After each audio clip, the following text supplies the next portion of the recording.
Hola amigos, seguimos aquí con el presbítero y licenciado Tomás de Híjar Ornelas, quien nos está hablando sobre el fraile de la calavera. El padre Tomás de Híjar está trabajando muy arduamente para el proceso de canonización de este fraile de la calavera quien hizo gran labor en la ciudad de Guadalajara. Y estamos en la notaría del templo de Santa Teresa de Ávila, en el centro histórico de la ciudad de Guadalajara, Jalisco. Entonces vamos a comenzar en esta segunda parte con sus comienzos del Fray Antonio Alcalde, un poco sobre su niñez, sobre dónde, pues fue muy interesante todo lo que vivió desde niño, su educación, su formación. ¿Nos pudiera explicar y compartir un poco más sobre la juventud y niñez de Fray Antonio Alcalde? Padre Tomás, por favor. Con mucho gusto. Fray Antonio Alcalde nació el 14 de marzo de 1701 en una villa que se llama Cigales, a 15 kilómetros de Valladolid.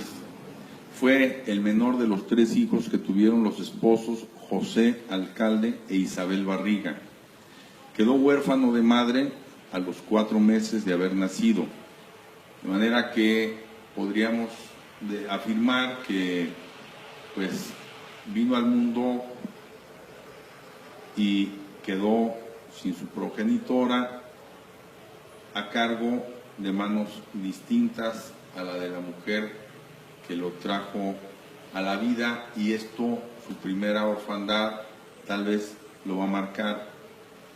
Su padre es un agricultor en Cigales, un valle que bañan las aguas del río Pisuerga, que es un caudal que parte en dos la capital de la provincia, Valladolid. Se ha especializado a lo largo de los siglos en el cultivo de la vid, de un vino clarete, más bien es un tinto muy ligero y que tiene denominación de origen vino Cigales. También se cultivan la oliva, el trigo. Bueno, Fray Antonio Alcalde debió conocer las labores del campo, pero también las letras, gracias a que la parroquia de Santiago el Mayor de Cigales estaba en ese momento atendida por un tío suyo, el licenciado Antonio Alcalde, que va a ser el que lo bautiza, que le va a imponer su nombre, y seguramente por eso pues tendrá una especial cercanía y cariño y afecto por su sobrino.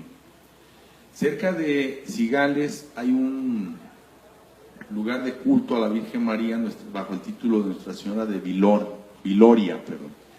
Y Fray Antonio Alcalde va a ser muy devoto de esta imagen que representa a la Virgen María bajo el título de Nuestra Señora del Rosario. Y él mismo en una carta confiesa que gracias a su cercanía devota a esta imagen mariana va a despertarse en él la vocación a la vida consagrada. Y como con su tío aprenderá lengua latina y en consecuencia gramática, podrá solicitar que se le admita en el convento de San Pablo de Valladolid a la edad de 16 años. Y al año siguiente recibir el hábito de los frailes predicadores, una orden mendicante que nace en el siglo XIII, al mismo tiempo que la de los hermanos menores o franciscanos. Tanto así que, sin que tengamos un documento, una fuente primaria, pero hay una tradición ininterrumpida según la cual San Francisco y Santo Domingo habrían coincidido al menos una vez en la vida. Aun cuando esto no fuera así, lo que sí queda claro, lo que sí nos consta, es que estos dos fundadores fueron coetáneos. Y entonces, la diferencia es que lo que la orden de los franciscanos o hermanos menores fue en Italia, la orden de los predicadores o dominicos va a ser en España y en el sur de Francia, también en muchas otras partes del mundo. A los frailes predicadores les distingue el estudio y la predicación, para eso se forman. Y entonces entendemos que Fray Antonio Alcalde tuvo en la primera parte de su permanencia en el convento de San Pablo de Valladolid, una ciudad universitaria de mucha trascendencia y campo académico, con un colegio que se llama de San Gregorio, que es muy importante, pues preeminencia en su formación. Digamos que Alcalde vive esa etapa de novicio primero, después de corista, hasta ir recibiendo las órdenes menores y las mayores, pues con ese acento especialmente intelectual. Se va a ordenar a una edad temprana. Y un dato que es interesante, Fray Antonio nace en una época donde su patria está enfangada en una espantosa guerra que se va a llamar la Guerra de Sucesión y que va a durar justamente los primeros 15 años de la vida de alcalde. Esa guerra va a ser el conflicto entre Francia y Alemania disputándose el trono de España. Habiendo muerto sin descendencia el último rey de los Habsburgo, él nombra a su heredero a un hijo de una hermana suya que ha nacido en la corte de Francia, en la casa de los Borbón. Pero los Habsburgo de Austria, que encabezan el imperio alemán, pues también reclaman derechos dinásticos. Entonces hay un conflicto grave. Y eso es lo que, digamos, el clima social en el que van a discurrir la niñez y la adolescencia de Fray Antonio Alcalde. Ya cuando está en el convento y cuando recibe las órdenes menores, cuando comienza la primera parte de su ministerio, en realidad ya habrá paz. Sin embargo, sí podemos decir que la guerra marcó la primera parte de su existencia y en contraparte, creo yo, un deseo grande de fomentar la paz. Cuando él arribe al Nuevo Mundo como fraile predicador y sobre todo cuando llegue a Guadalajara, creo que va a tener muy metidos en su corazón la defensa de la paz, la promoción integral de la persona humana, sobre todo a partir de la educación y la coherencia de vida. Y con esos principios es como pues Guadalajara va a recibir un obispo ejemplar. Así es. Y pues ahora tendríamos que hacernos un brinquito en la vida de Fray Antonio Alcalde para retomar pues la gran obra que hizo aquí en la ciudad de Guadalajara, Jalisco. En la parte anterior nos habló sobre todo lo que logró, bueno, algunas de las actividades importantes que hizo en Yucatán. No sé si usted no sé si quisiera retomar las actividades en Yucatán o si prefiera hablar sobre las actividades y la gran labor que hizo en Guadalajara. Bueno, más bien a Fray Antonio se le recuerda principalmente como el mayor benefactor que ha tenido lo que hoy es la capital de Jalisco, solo que en tiempos de Fray Antonio no existía Jalisco. Jalisco nace en 1824 y Fray Antonio Alcalde llega como obispo de Guadalajara cuando esta ciudad es capital del reino de la Nueva Galicia.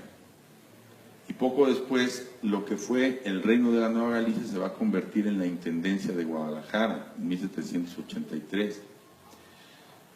Quizá lo que conviene es distinguir entre el obispo de Guadalajara, en ese momento, que es un territorio que rebasaba 2, 3, 4, 5 veces la superficie del reino de la Nueva Galicia, porque la diócesis se prolongaba en la parte norte hasta lo que es el sur de los Estados Unidos, incluyendo las dos Californias, Alta y Baja,